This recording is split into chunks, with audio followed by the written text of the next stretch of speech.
अस्सलाम वालेकुम। मेरा नाम है चाहज़ेब हाशमी और ये है Honda city 1.2 litre manual transmission 2021 model. ये होंडा सिटी की 6th जनरेशन है जो कि वर्ल्ड वाइड 2014 में लॉन्च की गई थी और इस गाड़ी को वर्ल्ड वाइड 2019 में डिसकंटिन्यू कर दिया गया था।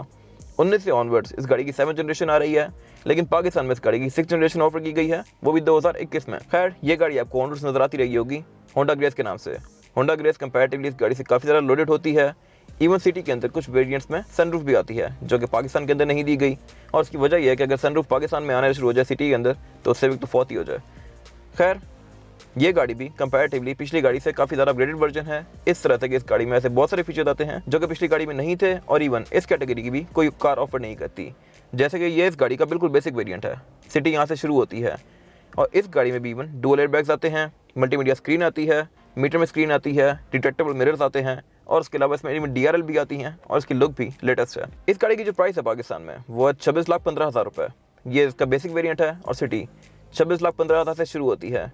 नॉन फायरिंग टैक्स जो है वो 50,000, फायरिंग टैक्स है 25,000, और उसके अलावा ये गाड़ी आपको अगले साल अप्रैल में मिलेगी। फिलहाल चल रहा है 2021 सितंबर, और अगर आप ये गाड़ी आज बुक करते हैं तो ये गाड़ी आपको 2022 अप्रैल में मिलेगी जाके, जो कि बहुत लंबा टाइम है और मेरे ख्याल से थोड़ा सा डिस्करेजिंग फैक्टर है। लेकिन अगर आप इतना टाइम वेट कर सकते हैं तो आप ये गाड़ी बुक कर सकते हैं। Overall it's a good car and today I am going to review it. Let's start with the exterior of this car. ये होंडा सिटी की 6th जनरेशन का फ्रंट लुक है जो कि मेरी ओपिनियन में सिविक से काफ़ी मिलता जुलता है। इस गाड़ी का फ्रंट एंड सिविक एक्स और सिविक रिबर्थ का मिक्स एंड मैच है।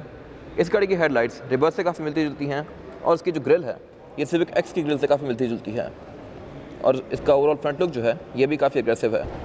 इसके बारे में बात कीजिए इस गाड़ी की हेडलाइट्स की, तो हेडलाइट्स इस गाड़ी में पहले से काफ़ी इंप्रूव्ड हैं, इस तरह से कि अब इसमें 2 पॉइंट्स आते हैं, बीम और लो के लिए अलग-अलग। तो इसमें आप HID वगैरह भी लगा सकते हैं आसानी से, और उसके अलावा इसके अंदर अब DRL भी दे दी गई है। ये इस गाड़ी का बेसिक वेरिएंट है, और इवन बेसिक वेरिएंट के अंदर भी अब DRL आती है। और उसके अलावा यहाँ पे नीचे फॉग नहीं दी गई, फॉग इस गाड़ी की सिर्फ एस्पायर वेरिएंट में आती है। इन गाड़ी में टोटल 7 कलर्स ऑफर होते हैं, बेशक आप बेसिक लें या टॉप ऑफ लाइन, आपको 7 ही कलर्स मिलेंगे और उनमें से आप चूज़ कर सकते हैं।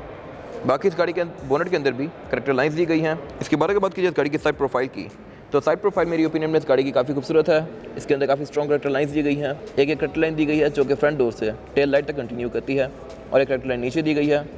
और उसके अलावा इस गाड़ी में व्हील कैप्स आते हैं। इस गाड़ी के टायर्स के बारे में मैं आगे बात करूँगा इस रिव्यू के अंदर। इसके बारे में बात कीजिए इस गाड़ी के साइड मिरर की, तो साइड मिरर भी इस गाड़ी के बॉडी कलर में है। पाकिस्तान में बेसिकली ये होता है कि टोला वगैरह के अंदर कि बेसिक वेरिएंट के साइड मिरर ब्लैक कलर के होते हैं प्लास्टिक के, जबकि इस गाड़ी में बॉडी कलर में है। और उसके अलावा इनके अंदर इंडिकेटर भी माउंटेड आता है, प्लस ये रिट्रैक्टेबल भी हैं इवन बेसिक गाड़ी के अंदर भी। इस गाड़ी में डोर हैंडल बॉडी कलर के आते हैं, और उसके अलावा इसमें कोई एयर प्रेस नहीं आते। इस गाड़ी का जो एस्पायर 1.5 वेरिएंट है उसके अंदर कंपनी से एयर प्रेस भी आते हैं स्टैंडर्ड। इसके बारे में बात कीजिए इस गाड़ी के रेयर लुक की, तो ये इस गाड़ी का रेयर लुक है जो कि मेरी ओपिनियन में अब कंपैरेटिवली इसलिए कि किसी भी गाड़ी से काफ़ी खूबसूरत है। ये काफ़ी आपको स्ट्रॉन्ग सी लुक देता है, बल्कि सी इस गाड़ी का बम्पर भी मेरी ओपिनियन में काफ़ी डिसेंट सा है। इसके अंदर एक ब्लैक कलर का पोर्शन दिया गया है और साइड्स पर रिफ्लेक्टेड दिए गए हैं। अगर बात कीजिए इस गाड़ी की टेल लाइट्स की, तो ये इस गाड़ी की टेल लाइट्स हैं जो कि मेरी ओपिनियन में इस गाड़ी के इंटरनेशनल वर्जन से काफ़ी इंफीरियर हैं। इस तरह के इसमें कोई LED लाइट्स वगैरह नहीं आती। इसमें जैसे ये हेलोजन लैंप्स दिए गए हैं, लेकिन इनकी लुक अच्छी है। इंडिकेटर भी इसमें हेलोजन वाले आते हैं। इसमें ऊपर इंडिकेटर दिया गया है, 2 ब्रेक लैंप्स, और साथ ही एक रिवर्स लैंप दिया गया है इसके अंदर। और उसके अलावा इवन ये इस गाड़ी का बेसिक वेरिएंट है, इसमें भी ट्रंक पर एक क्रोम की फ्रिल दी गई है जो कि इसकी ट्रंक को अच्छी लुक दे रही है। ये होंडा सिटी का इंटीरियर है 6th जनरेशन का, जो कि मेरी ओपिनियन में काफ़ी खूबसूरत है, और ये होंडा की बहुत सारी कार्स का मिक्स एंड मैच है। इस गाड़ी के अगर आप इंटीरियर को देखें तो इसमें आपको बहुत सारी डिफरेंट कार्स का कॉम्बिनेशन नजर आएगा। जैसे कि अगर आप मीटर की बात करें तो मीटर इस गाड़ी में टोटली BRV जैसा है, सेम ये मीटर BRV में आता था, और इसके अंदर 3 डायल दिए गए हैं। अगर स्टीयरिंग की बात की जाए तो स्टीयरिंग व्हील इस गाड़ी के सिटी के और रिबर्थ के स्टीयरिंग से काफ़ी मिलता जुलता है। कंट्रोल इसमें रिबर्थ जैसे आते हैं, बाकी जो इसकी लुक है ये सिटी के पुराने स्टीयरिंग जैसी है। और बाकी इस गाड़ी का अगर डैशबोर्ड देखें तो वो फिट के डैशबोर्ड से काफ़ी मिलता जुलता है। अगर बात कीजिए इस गाड़ी के स्टीयरिंग व्हील की, तो स्टीयरिंग व्हील इस गाड़ी का 3 स्पोक है। लेफ्ट स्पोक पे इस पर कंट्रोल्स आते हैं जो कि इस गाड़ी की स्क्रीन के हैं। राइट स्पोक इस गाड़ी की ब्लैंक है क्योंकि इस गाड़ी में क्रूज़ नहीं आता। इस गाड़ी का जो बड़ा वेरिएंट है 1.5 उसमें यहाँ पे क्रूज़ भी आता है। और जो इस गाड़ी की स्क्रीन है ये 6 इंचज़ की है। इसके बड़े वेरिएंट्स में ये 9 इंचज़ की आती है और वो एंड्रॉयड पैनल होता है। ये पैनल एंड्रॉयड नहीं है। और उसके अलावा इसमें USB, Bluetooth, aux, memory card, इस तरह की चीज़ें कंपनी से स्टैंडर्ड आती हैं। इवन इस गाड़ी के बेसिक वेरिएंट के अंदर भी अब स्क्रीन आती है, जो कि मेरे ख्याल में एक काफ़ी अच्छी चीज़ है, और इसके कंट्रोल यहाँ स्टीयरिंग व्हील पे दिए गए हैं। अगर बात की जाए इस गाड़ी के मीटर की, तो मीटर भी इस गाड़ी का मेरी ओपिनियन में काफ़ी खूबसूरत है। बेशक ये BRV जैसा है, लेकिन स्टिल ये अच्छा लग रहा है तो इट्स ओके। इसके मीटर में 3 डायल आते हैं, RPM, स्पीडोमीटर और इंस्ट्रूमेंट क्लस्टर। इंस्ट्रूमेंट क्लस्टर भी इस गाड़ी का काफ़ी इन्फॉर्मेशन रिच है।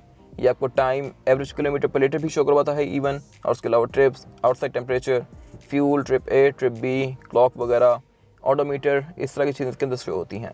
और इसमें लाइट्स भी आती हैं, ब्लू और ग्रीन, जैसे कि सिविक रिवर्स में आती थी। ये आपको शो करवाती हैं कि आपकी गाड़ी फ्यूल बचा रही है या खा रही है। और इस गाड़ी में डुअल एयरबैग्स भी आते हैं, एक एयरबैग इसका स्टीयरिंग व्हील में माउंटेड है और एक डैशबोर्ड के अंदर। और इस गाड़ी का स्टीयरिंग व्हील भी अब टेलीस्कोपिकली एडजस्टेबल है। इस गाड़ी का स्टीयरिंग व्हील को आप आगे पीछे भी कर सकते हैं और ऊपर नीचे भी कर सकते हैं। इसके बाद अगर बात की जाए इस गाड़ी के इंटीरियर की, तो ये इस गाड़ी का जो डैशबोर्ड है, इसका मटेरियल्स जो हैं इसके, ये काफ़ी हद तक चीप हैं, प्लास्टिक के हैं, लेकिन स्टिल ये एक एंट्री लेवल सेडान है, तो इसमें लेदर या प्रीमियम मटेरियल्स कोई इतना मैटर नहीं करते। और उसके अलावा इस गाड़ी में टोटल 4 एयर वेंट्स आते हैं, 4 भी डैशबोर्ड के अंदर हैं। इस गाड़ी का जो 1.5 वेरिएंट है उसमें 6 एयर वेंट्स आते हैं, 2 रेयर पैसेंजर्स के लिए भी। और अगर बात की जाए इस गाड़ी के सेंटर की, तो यहाँ पे इस गाड़ी का 6 इंचेस का मल्टीमीडिया डिस्प्ले दिया गया है। ये एंड्रॉयड नहीं है और इस गाड़ी में बैकअप कैमरा भी नहीं आता। इसमें ब्लूटूथ, ऑक्स, इस तरह की चीज़ें कंपनी स्टैंडर्ड आती हैं। यहाँ पे USB लग सकती है और कार्ड लग सकता है। ये पैनल जो है सारा ये ग्लॉस ब्लैक के फिनिश में है और उससे नीचे यहाँ पे इस गाड़ी का क्लाइमेट कंट्रोल दिया गया है, जो कि मैनुअल है। इस गाड़ी के 1.5 वेरिएंट्स के अंदर क्लाइमेट कंट्रोल भी आता है ऑटोमेटिक, और वो देखने में फिट के क्लाइमेट कंट्रोल जैसा है। ये इस गाड़ी का 1.2 वेरिएंट का क्लाइमेट कंट्रोल है, जो कि मैनुअल सा है। राइट पे इस गाड़ी के ये मोड एडजस्टर दिए गए हैं, यहाँ पे फैन स्पीड एडजस्टर दिया गया है और यहाँ पे ये टेम्परेचर कंट्रोल। उससे नीचे यहाँ पे डिफरेंट बटन दिए गए हैं, रेयर विंडशील्ड डिफॉगर और AC का, जो कि बेसिकली इस गाड़ी में आते होते हैं शुरू से ही, यहाँ पे कोई नई चीज़ नहीं है। उससे नीचे यहाँ पे 12 वोल्ट का पावर आउटलेट दिया गया है और 2 कप होल्डर्स दिए गए हैं। और उससे पीछे यहाँ पे इस गाड़ी का गियर लेवर दिया गया है, जो कि पुरानी सिटी जैसे है। ये टोटली इसकी फिनिश जो है ये गोल्फ बॉल जैसी है और इसमें 5 गियर आते हैं, 5 फॉरवर्ड और 1 रिवर्स। इस गाड़ी में ऑटोमेटिक वर्जन भी आते हैं और उसमें ट्रांसमिशन जो होती है वो CVT होती है। उससे पीछे यहाँ पे इस गाड़ी की हैंड ब्रेक दी गई है, जो कि ट्रेडिशनल है। साथ 2 वोल्ट होल्डर दिए गए हैं और उससे पीछे इस गाड़ी का सेंटर कंसोल है, जो कि फैब्रिक की फिनिश में है। क्योंकि इस गाड़ी का बेसिक वेरिएंट है तो इसमें इंटीरियर फैब्रिक की फिनिश में आता है। ये काफ़ी छोटा सा है, इसमें आप परफ्यूम, वॉल्ट वगैरह रख सकते हैं, लेकिन इससे बड़ा कोई सामान नहीं आएगा इसके अंदर, ब्रश वगैरह नहीं आएगा। ये इस गाड़ी की सीट्स जो कि फैब्रिक की फिनिश में है और ये टेक्सचर्ड हैं, और यही फैब्रिक इस गाड़ी का डोर्स में भी कंटिन्यू किया गया है। इस गाड़ी के डोर्स सारे ब्लैक कलर के हैं, डोर हैंडल्स भी। और इस गाड़ी में टोटल 2 स्पीकर आते हैं, दोनों ही फ्रंट पर। होंडा ने इस गाड़ी में काफ़ी ज़्यादा वर्क किया है और जो चीज़ें सीट लैक करती थी वो सारी चीज़ें इस गाड़ी के अंदर दे दी हैं, जैसे कि आपके सामने हैं डिटेक्टेबल मिरर्स, स्क्रीन, इस तरह की चीज़ें। बेसिक वेरिएंट में भी इस गाड़ी में विंडोज़ ऑटोमेटिक आती हैं। सिर्फ ड्राइवर की विंडोज़ सिंगल टैप वाली है, बाकी तीनों विंडोज़ नॉर्मल हैं। उससे आगे ये लॉक एंड लॉक के बटन दिए गए हैं और उसके अलावा यहाँ पर इस गाड़ी का डिटेक्टेबल मिरर्स का कंट्रोल दिया गया है, जो कि मेरी ओपिनियन में अच्छी चीज़ है। इवन बेसिक वेरिएंट में भी सिटी में अब ये डिटेक्टेबल मिरर्स आते हैं, जो कि इवन ऑल्टेस 1.6 में भी नहीं आते। इस गाड़ी के साइड मिरर्स को आप गाड़ी के अंदर बैठे हुए ही फोल्ड और अनफोल्ड कर सकते हैं। बाकी 1.2 में यहाँ पे इकॉन का बटन नहीं आता। इसका जो बड़ा वेरिएंट है उसमें यहाँ पे इकॉन भी आता है, प्लस उसका ये जो पैनल है वो भी थोड़ा प्रीमियम होता है, ग्लॉस ब्लैक की फिनिश में। इसमें ये प्लास्टिक का दिया गया है, जो कि थोड़ी सी चीप लुक दे रहा है इस गाड़ी को, लेकिन स्टिल इट्स ओके। ये इस गाड़ी का बेसिक वेरिएंट है। हेडलाइट के कंट्रोल इस गाड़ी में नॉर्मल से हैं, इनमें कोई फॉग का कंट्रोल नहीं आता, जो कि 1.5 वेरिएंट में यहाँ पे फॉग का कंट्रोल भी दिया गया होता है। सीटी में अब ड्राइवर की सीट 2 वे एडजस्टेबल है, इसको आप आगे पीछे भी कर सकते हैं और ऊपर नीचे भी कर सकते हैं। इसके अंदर भी हाइड्रोलिक दे दिया गया है, जिससे आप इस गाड़ी की सीट की हाइट को ऊपर नीचे भी कर सकते हैं, जो कि मेरे ख्याल में एक अच्छी चीज़ है। और ये चीज़ ग्रैंडी या सिविक में आती थी, अब इस गाड़ी के इवन बेसिक वेरिएंट के अंदर भी आती है। इसके बाद अगर बात की जाए इस गाड़ी में रेयर पैसेंजर्स के लिए सीटिंग कैपेसिटी की, तो रेयर पैसेंजर की सीटिंग कैपेसिटी इस गाड़ी में मेरी ओपिनियन में पिछली गाड़ी से काफ़ी इंप्रूव्ड है। ये गाड़ी बैक से बहुत खुली है और इवन मेरे ख्याल में इस गाड़ी की कैपेसिटी करोला के करीब है। करोला इस गाड़ी से ज़्यादा खुली है, लेकिन स्टिल ये गाड़ी भी बैक पे उतनी ही खुली है। बैक पे यहाँ पे 2 बंदे आसानी से बैठ सकते हैं, 2 एडल्ट्स, 3 बंदे बैठना चाहे तो बैठ सकते हैं, लेकिन ज़्यादा कंफर्टेबल नहीं होंगे क्योंकि इस गाड़ी का फ्लोर बेड फ्लैट नहीं आता और ये सीट जो है यहाँ से ऊंची भी है थोड़ी, तो यहाँ पे एक बच्चा बैठ सकता है। 3 एडल्ट्स बैठना चाहे तो बैठ सकते हैं, लेकिन ज़्यादा लॉन्गर जर्नीज़ के लिए नहीं। ये एक गाड़ी बैक से 2 बंदों के लिए डिज़ाइन की गई है। बाकी अगर बात की जाए केबिन स्पेस की, तो वही मेरे ख्याल में इस गाड़ी में बहुत स्पेशियस है। मैंने ड्राइवर की सीट एक नॉर्मल सीटिंग पोस्चर पे की हुई है, तो मेरे पास अब इतना लेग रूम बाकी है, जो कि मेरे ख्याल में काफ़ी सफिशिएंट है। हेडरूम भी मेरे पास गाड़ी के अंदर काफ़ी स्पेशियस है, तो यहाँ पे किसी बंदे को इशू नहीं होने लगा। बैक पे यहाँ पे 2 बंदे आसानी से बैठ सकते हैं। और उसके अलावा इस गाड़ी में एयर वेंट्स नहीं आते। इस गाड़ी का जो 1.5 वेरिएंट है उसके अंदर एयर वेंट्स भी आते हैं बैक पे, जो कि मेरी ओपिनियन में एक अच्छी चीज़ है। और इवन इस गाड़ी में चार्जिंग आउटलेट्स भी आते हैं। ये इस गाड़ी का बिल्कुल बेसिक वेरिएंट है, स्टिल इसमें चार्जिंग आउटलेट्स दिए गए हैं, वो भी 2 रेयर पैसेंजर्स के लिए। सिविक में इवन चार्जिंग आउटलेट्स अभी भी नहीं आते और ग्रैंडी में एयरमेट्स अभी भी नहीं आते। इस गाड़ी में 1.5 वेरिएंट्स में दोनों चीज़ें आती हैं। इस वेरिएंट में चार्जिंग आउटलेट्स आते हैं, जो कि मेरी ओपिनियन में बहुत अच्छी चीज़ है। और उसके अलावा सेंटर में यहाँ पे स्पेक सेंटर कंसोल भी दिया गया है, जो कि अगेन अच्छी चीज़ है। एक्सएलआई में नहीं आता था, GLI से ऑनवर्ड आना शुरू होता है, लेकिन सिटी के बेसिक वेरिएंट में भी इसमें सेंटर कंसोल आता है। इसमें 2 कप होल्डर्स दिए गए हैं और उसको आप एज एन आर्मरेस्ट भी यूज़ कर सकते हैं। और उसके अलावा बैक पे यहाँ पे कुछ खास नहीं है। ISOFIX के पोर्ट्स आते हैं इस गाड़ी के अंदर, और जो इसका ये बैक वाला एरिया है ये काफ़ी उठा हुआ है, तो देखने में थोड़ा वियर्ड सा लगता है। ये इस गाड़ी की फिजिकल की है। बैक पे ये होंडा का लोगो दिया गया है, जो कि मेरे ख्याल में अजीब सा है, इस तरह से कि उल्टा है। कीज़ पे बेसिकली होंडा का लोगो या जो भी होता है वो यूँ प्रिंट होता है, इस पर ये यूँ दिया गया है और की ऊपर है। तो बैक पे होंडा का लोगो दिया गया है और फ्रंट पर इसमें लॉक, अनलॉक और ट्रंक रिलीज आता है। ट्रंक रिलीज इस गाड़ी में 2 आते हैं, एक कैबिन के अंदर से और एक की के ऊपर। बैक से आप इस गाड़ी के ट्रंक को ओपन नहीं कर सकते, आई डोंट नो व्हाई, उसमें कोई बटन नहीं आता। और उसके अलावा इसमें इमोबिलाइजर भी आता है, जो कि एक सेफ्टी फीचर है और मेरे ख्याल में अच्छी चीज़ है और होनी चाहिए, और इस गाड़ी में है इवन बेसिक वेरिएंट के अंदर भी। इसके बारे में बात कीजिए इस गाड़ी की ट्रंक कैपेसिटी की, तो ये इस गाड़ी की फिजिकल की है जिससे आप इस गाड़ी की ट्रंक को ओपन कर सकते हैं। इस बटन को दबा के रखेंगे तो इस गाड़ी की ट्रंक ऑटोमेटिकली ओपन होगी। तो इस गाड़ी की ट्रंक काफ़ी स्पेशियस है और मेरी ओपिनियन में ये ट्रंक इस गाड़ी का इस कैटेगरी की किसी भी ट्रंक से काफ़ी ज़्यादा स्पेशियस है। ये काफ़ी डीप भी है और काफ़ी मतलब खुला भी है। और इसके नीचे दिए गए मेट को उठाएंगे अगर आप, तो इसमें स्पेयर टायर और टूल किट दोनों आते हैं। व्हील वेल इसका अगेन थोड़ा अजीब सा है, काफ़ी बड़ा है और लंबा है, और उसकी वजह यह है कि इस गाड़ी में इंटरनेशनली हाइब्रिड वर्जन्स भी आते हैं और उनकी बैटरीज यहाँ पे आती हैं। तो इसका व्हील वेल कुछ उसके लिहाज से डिज़ाइन किया गया है, इसकी वजह से ये काफ़ी लंबा है। और इवन इसकी ट्रंक के अंदर भी पैडिंग आती है। बीइंग अ बेसिक वेरिएंट इसके अंदर काफ़ी सारी चीज़ें हैं जो कि पाकिस्तान में यूजुअली ऑफर नहीं होती, और मेरे ख्याल में ये अच्छी चीज़ें हैं और होनी चाहिए, जो कि होंडा ने दी हैं इस बार। बैक पे यहाँ पे कोई कैमरा नहीं आता और ना ही अनलॉक का बटन। और इवन बेसिक वेरिएंट में भी इस गाड़ी के ये ऊपर ब्रेक लैंप आता है हाई माउंटेड, और ये सिटी का बेस वेरिएंट है, उसमें ये ऊपर एरियल एंटीना आता है, जबकि इस गाड़ी के 1.5 वेरिएंट्स के अंदर शार्क फिन एंटीना आता है। इसके बारे में बात कीजिए इस गाड़ी के इंजन की, तो इंजन इस गाड़ी में अब 12 सीसी आता है। पहले इस गाड़ी में 13 सीसी इंजन आता था, ये गाड़ी अब 1.2 लीटर इंजन के साथ आती है, जो कि इनलाइन 4 सिलेंडर है, और ये इंजन 88 हॉर्स पावर प्रोड्यूस करता है with 110 newton meter of torque.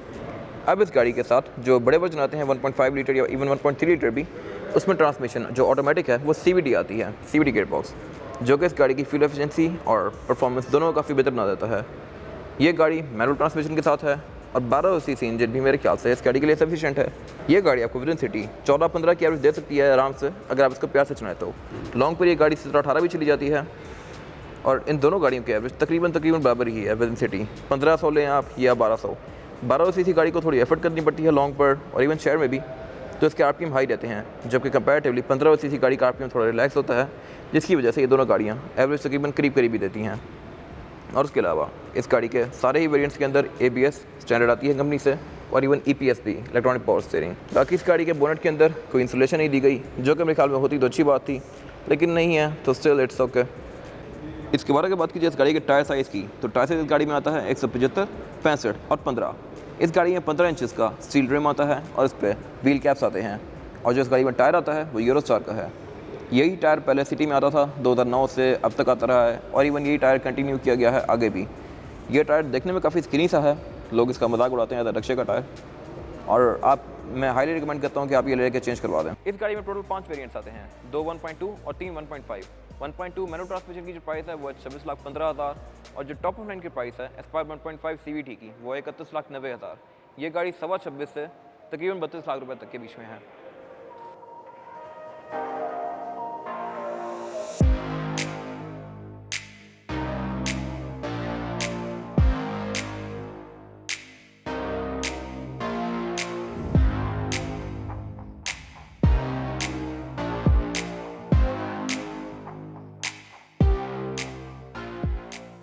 यह था आज का रिव्यू होंडा सिटी 2021 मॉडल का।